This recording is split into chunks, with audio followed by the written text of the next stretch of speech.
Bienvenue au cours médiatisé sur le logiciel RSLogic 5000. Cette vidéo aura pour sujet le forçage de commandes via la fenêtre des controller tags.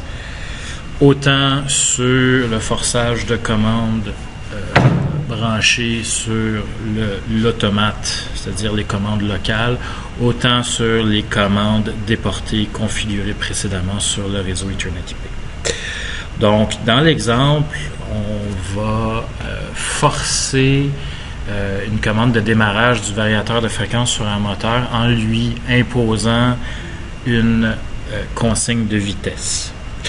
Premièrement, il faut s'assurer, on double-clique dans le Controller Organizer sur Controller Tags. Donc, on devrait voir apparaître tout ce qu'on a configuré autant local que sur le réseau Ethernet.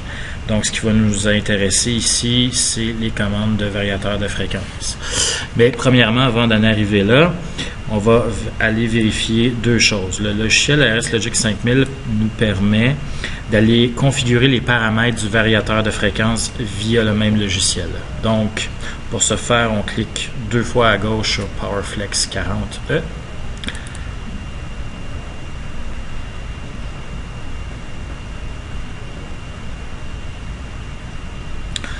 Ici, on vient cliquer sur l'onglet Drive. On devrait voir apparaître votre modèle de variateur de fréquence.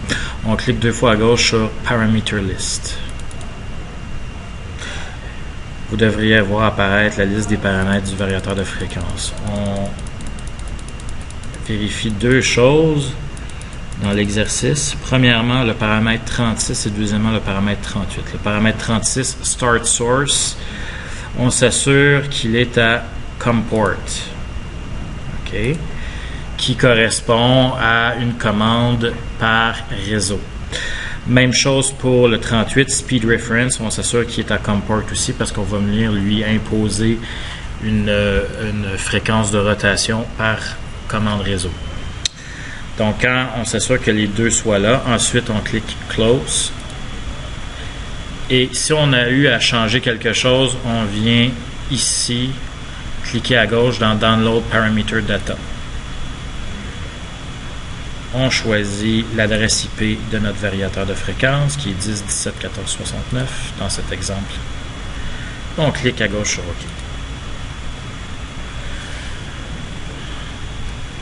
Par cette manipulation, on vient télécharger ce qu'on a configuré comme paramètre pour notre variateur de fréquence via le réseau. Quand c'est fait, on clique OK. On revient à notre fenêtre des Controller Tags ici et on s'en va dans l'onglet Drive 1.2.0 qui correspond aux commandes que l'automate applique par le réseau au variateur de fréquence. Donc on ouvre ici. Ici on voit toutes les commandes utilisables qu'on peut envoyer par le réseau avec ce variateur. Donc, deux choses qu'on va faire. Premièrement, où est-ce que vous voyez Frec Command correspond à un integer. On va venir lui appliquer, c'est ici qu'on va venir entrer la commande de vitesse. On va venir lui rentrer une commande de vitesse de 20 Hz. Donc, en fait 20,0 Hz, donc il faut inscrire 200. 200 équivaut dans le logiciel à 20,0 Hz. On appuie Enter sur le clavier. Ici, on peut toujours naviguer avec les flèches du clavier d'ordinateur. Un coup que la variante de vitesse est appliquée, on va venir forcer une commande binaire qui est drive 1.2.0.start. Donc, on va venir démarrer notre moteur via le variateur de fréquence. Donc, on appuie sur 1, qui équivaut à démarrer, et on appuie sur Enter sur le clavier.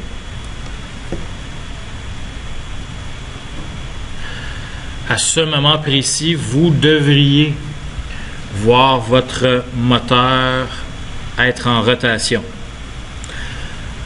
Ensuite, si on veut arrêter notre moteur en mode forçage, Premièrement, on désactive toujours avec notre clavier, avec nos flèches, on vient s'assurer qu'on est vis-à-vis la commande Start. On vient appuyer sur 0, Enter. Et on monte en haut ici à Stop. On met à 1 et on appuie sur Enter. Et à ce moment-là, votre moteur devrait s'arrêter. Ensuite, à la fin, on n'oublie pas de remettre tout à 0. On pèse 0, Enter. Et on peut remettre la commande de vitesse à 0 et appuyer sur Enter avec votre clavier. Ce qui conclut l'exemple du forçage de commande sur le logiciel RS Logic 5000 via la fenêtre des Controller Tags.